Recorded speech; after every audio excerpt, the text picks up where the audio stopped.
Hey everybody, I hope this lesson isn't too long. I think it's pretty interesting. This is the Gilded Age Part 2. So this will be assignment number 4. Today we're going to talk about immigration. Why do people go from one place to another? Now, since this is a U.S. history class, we're going to focus on why do immigrants come to the United States? Specifically, why did they come to the United States during the Gilded Age? But these reasons are universal. I mean, so think about it. What is so you may remember this term pull factors and push factors. So, what are some pull factors involving American immigration? Why do people come to this country?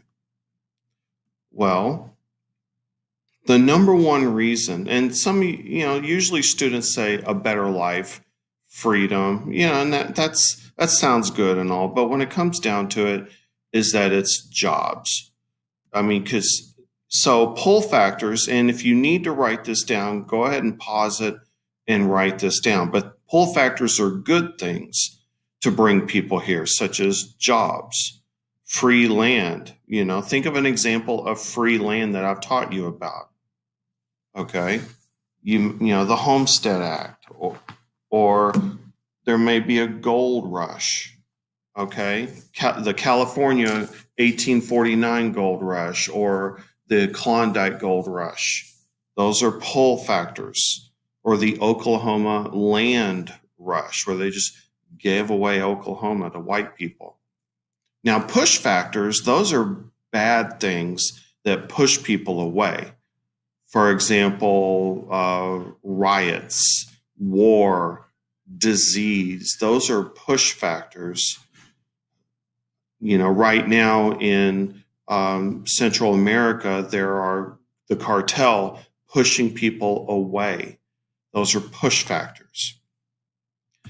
So free land is a pull factor. This is a painting of the Oklahoma land rush, where people just race to get plots of land in Oklahoma. And then there's the Klondike gold rush. Now, most people didn't stay up there, but the gold rush did bring people to the Seattle area and a little bit to Alaska and a little bit to Canada.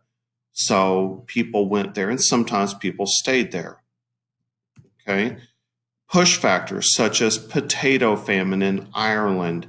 People were starving in Ireland. So a lot of Irish just saved up for a trip to the United States and came here, and they got jobs, or they got free land, or they worked on the railroads. I don't think I've seen this term before on the EOC, but understand that a tenement is basically a crappy apartment. Now, in this picture, you've got a woman with lots of kids, and at least there's a window, because a lot of tenements didn't even have windows. Okay, but one thing you need to understand, there was no birth control back then, so there were a lot of families that had a lot of kids. Okay, and tenements were very crowded. Sometimes they did not have indoor plumbing in the early days.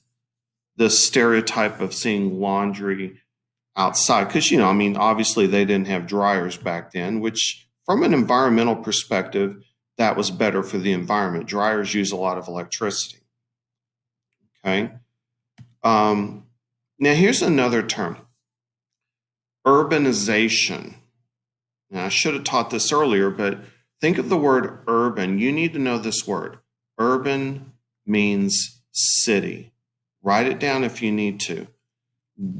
And during the Gilded Age, cities were growing very quickly. Why? Why were cities growing quickly? Because that's where the jobs were. So if you're coming from Poland or Russia and you're coming to America, are you going to go to Nebraska? Maybe. But you're most likely going to New York City, Philadelphia, Boston, these cities. Why? Because that's where the factories were. And what kind of factory was in Pittsburgh? Steel mills from Andrew Carnegie. So somebody might come to this country and go work in the steel mills. They might work, if you're a woman, you might work in a textile factory. And your kids might work in that same textile factory. Textiles are cloth, okay? It's where you take cotton and you turn it into cloth. So urbanization is about the growth of cities, and that happened a lot in the Gilded Age. Okay, this is an example of urbanization. At the top, you've got Dubai in 91, and on below, you got Dubai in 2012. This is a growing city. Okay, and just for fun, here is a picture of Dallas from 1872. This is the oldest picture of downtown Dallas. That's Main Street. Okay. And just for fun, I made this urban versus rural. Okay. One thing, and I don't really know what to write down, but I want you to know that when immigrants came to this country, and still to a large extent, we are still this way, immigrants tended to live in neighborhoods of people of their own ethnicity. Italians tended to live in their neighborhoods. Jews tend to live in their neighborhoods. Russians tended to live in their neighborhoods. And that's how the big cities were back then. And that's kind of how Dallas is today. Here's another picture of Little Italy. Okay. This is a colorized photograph. It kind of looks like a painting. So the Italians who live in their area.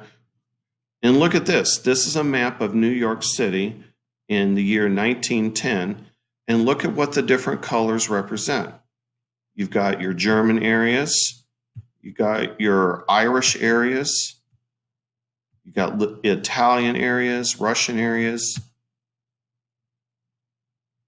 I've seen this map on the ACP every year or something similar. So the idea is that immigrants tended to live in their own areas. Okay? All right, so let's take a look at this multiple choice. Look at the pictures. Look at what those little boys are protesting. Interesting, huh? And look at that street. Ugh. What were the greatest challenges that immigrants faced during the Industrial Revolution or during the Gilded Age? Okay. Was it good or was it bad? Okay. That's one way I think about questions that I'm not sure. When I get overwhelmed, I think, okay, am I looking for something good or am I looking for something bad? All right, the answer is A. Okay. All right, this is not an easy question. This is an old EOC question. Which sentence correctly completes this diagram? Okay, so we're looking, your answer goes in this question mark here. Always read the title. Okay, sometimes it doesn't help, but sometimes it does. You've got poverty, famine, that's like disease, political oppression, meaning the government is out to get you. And then you got your answer. Then you've got new Catholic churches were built. That's a hint. Catholic. Urban areas were expanded. So we're looking for something that's going to lead to new Catholic churches were being built, and we're looking for something that's going to grow the cities. Urban areas were expanded. So so which one of these is going to increase the size of cities, and which one of these are Catholic? Okay.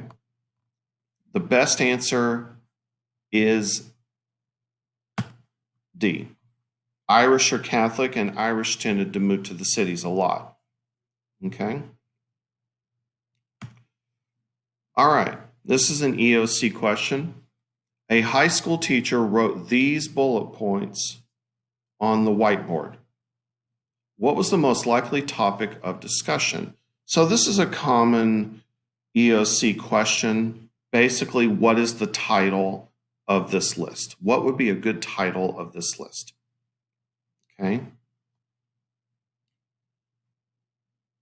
The answer is C. Okay. Basically, these are push factors and pull factors at the top. Okay. Which of the following occurred between 1865 and 1900 as a result of the rapid industrialization of the United States? All right, so industrialization, factories, immigration. Which one of these were a result of industrialization? Okay, I didn't teach you this, and I need to do a better job, but the answer is C, union membership. What's going to happen is the unions are going to come together, and think about the word union. They're going to come together, and they're going to fight for better pay. They're going to fight for the 5-day work week. They're going to fight for safer working conditions. I'll teach you that in the next chapter. Okay. How did the expansion of railroad transportation most benefit farmers in the United States? This question really belongs on the earlier chapter, but what did the railroad do for farmers? Well, if you have a bunch of tomatoes to sell or a bunch of meat to sell, then because of the railroad, you have access to markets that are far away. You could just put it on the railroad and sell it there. So the answer is C. So if you live in Nebraska, you can fill the train with wheat and sell it in Chicago because of the railroad. Okay, write this down. This is important. What is nativism? Nativism is the idea that people have that say this: go away, immigrants. We don't want any immigrants anymore because for one reason, we think immigrants are going to take away jobs. And also, nativists believe that immigrants don't assimilate. So is this the same thing as racism? Well, I'm sure there's a little racism involved. There's no doubt about it. Okay. But it's definitely an anti-immigrant feeling that Americans have. And there is some racism involved. Okay. Basically, it says, yes, my father was an immigrant, but I don't want any more immigrants coming to this country. So now that I'm here, let's build a wall and let's restrict immigration. So it doesn't have to be racist, even though it very much can be racist. So let's take a look at this cartoon. So look at Uncle Sam. What kind of face? What is that facial expression that Uncle Sam has? Is it good or is it bad? That is disgust. And Uncle Sam is holding his nose. So let's take a look at the immigrant. Okay? What is the immigrant bringing? What do his bags say? Poverty, disease. And look at this. Sabbath desecration. So the Sabbath is the one day of the week that says you're not supposed to work. So some Christians think it should be on Sunday. Some Christians think it should be on Saturday. And so obviously that triggers a lot of people to think, oh my God, they're working on Sunday and not on Saturday. It's ridiculous. Okay. So nativism is this: we immigrants go away because you're taking away our jobs, and we don't like the way that you eat and dress. Okay. Here's another political cartoon. So here's Uncle Sam. Danger to American ideas and institutions. And what's in the ocean? It doesn't just say immigration, it says riffraff immigration. And these people, what they're doing is this cartoon is trying to look at like Eastern Europeans, like from Russia, from Poland. And so the nativists in America are saying we're getting too many immigrants and we need to stop these immigrants. And look at the subtitle, the postscript: the high tide of immigration, a national menace. So this cartoon is very much nativist. It's saying, go away, immigrants. Here's another nativist cartoon. So what you've got here is an immigrant coming off the boat. And look at these dudes. These wealthy men are Americans, and what they're saying is, stop, immigrant, go back, go away. Now, what do these shadows represent? These are the shadows of their fathers who are immigrants. These are their immigrant fathers. So the grandfathers are first generation immigrants, but these second generation immigrants are saying, go away, immigrants. We don't want you anymore. And we have a lot of people in Congress right now whose parents were immigrants, and they're saying, go away, immigrants. It's kind of hypocritical, but there's an argument for saying no more immigrants that has nothing to do with racism. Remember this about immigration. Immigration lowers the price of everything. It lowers salaries. I'm not saying that's a good or a bad thing. I'm saying that that's a thing. Okay? So read this at the bottom. They would close, I can't see it because of the thing that I'm using to, they would close to the newcomer the bridge that carried them and their fathers over. So it's kind of hypocritical. Okay. This is a modern political cartoon. If you want to read it yourself, hit pause, but I'm going to keep going. It's talking about like building a wall or something like that. But nativism has been a part of our culture forever, really. It was the Irish at one time. Now it's Latinos and really everybody. In the early 1800s, it was about Irish. You'd see signs, no Irish. Okay. Only British or only Germans, but no Irish. Okay. And Donald Trump is a nativist. Okay. I'm not going to sit here and criticize Trump. I'm just saying that him and his followers are nativist.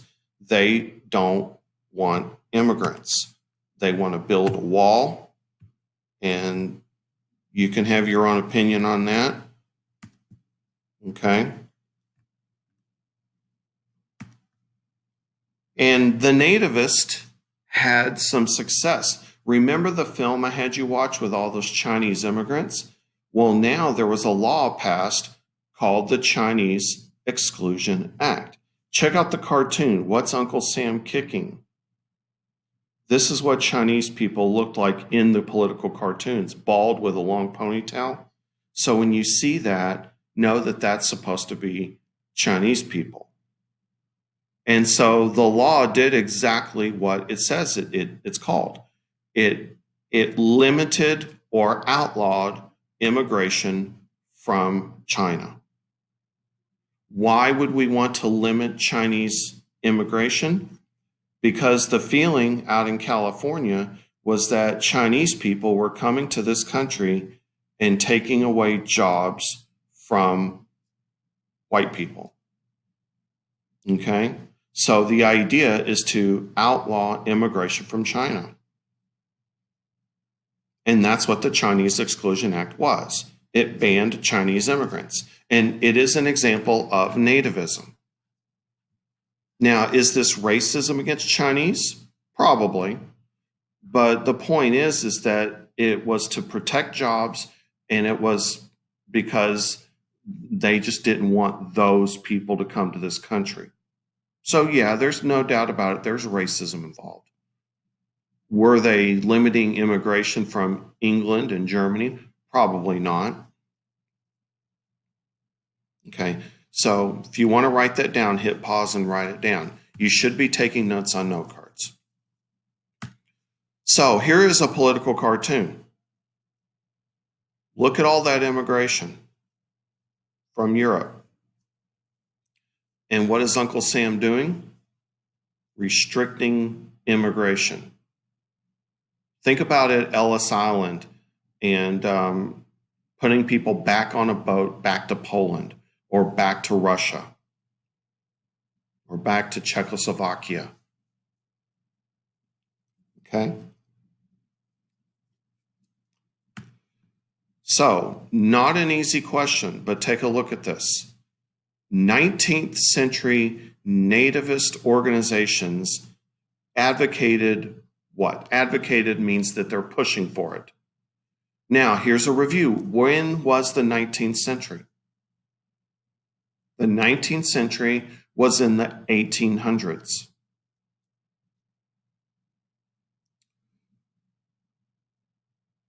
So look for something that has to do with limiting immigration. It's the only answer that talks about limiting immigration. The answer is D. Promoting a ethnically homogeneous or homogeneous society through restrictions on immigration. Homogeneous, homo means same. Homo means same. So ethnically homogeneous means same throughout. Now, the United States has never had that, but that's what nativists want, because let's be honest, they are a little racist. Which group of people most likely inspired the creation of this 1893 cartoon?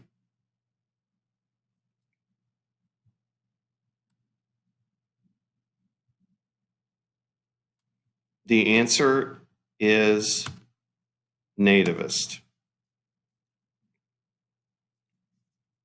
So nativists would inspire this cartoon. Okay, which situation does this cartoon from an early 1900s pamphlet illustrate? Okay, so you've got Uncle Sam, and what's he saying? Why not give them an equal chance? But what are these people saying? Don't let them come in. So who are them? Chinese immigrants. You see the hats? That's a stereotype of the time, but that is what some people from East Asia wore. So why would people want to stop Chinese immigrants from coming to this country?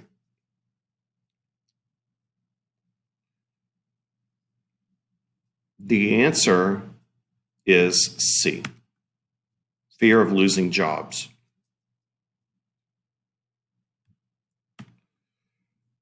All right, so check out this cartoon.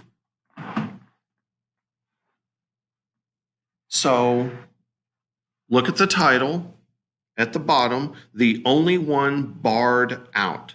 So who does this represent? A Chinese immigrant. You see the bald head and the long ponytail? So, what is this Chinese immigrant trying to do? Trying to open the gate of liberty. See the flag? Okay. So, look at what this sign says. Notice: communist, nihilist, socialist, Fenian, and hoodlum welcome, but no admittance to Chinamen.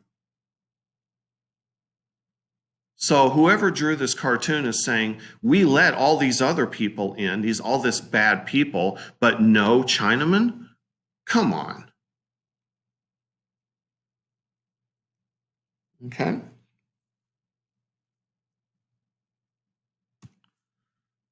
And finally, and I've only seen this once on the EOC, and it's called social Darwinism.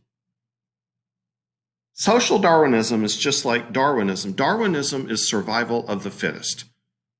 But social Darwinism says survival of the fittest, but applied to economics. In other words, survival of the richest. So it's okay that Andrew Carnegie is a billionaire because he's better than us. And if you're poor, it's because you're dumb and lazy and you have bad genes. So if you're poor and you only make $1 a day, working 15 hours a day, then you deserve it because you're just a loser. That's social Darwinism. Okay. I don't have any multiple choice. I've got one on the next chapter. Okay. So social Darwinism, hard work leads to wealth. Poverty is a flaw in character. I'm not saying that's true, but it's this idea that you're rich because you worked hard. Rockefeller was rich because he was smarter than us and he was a hard worker. We all know that he was lucky. Okay. All right. That's it. Thank you very much.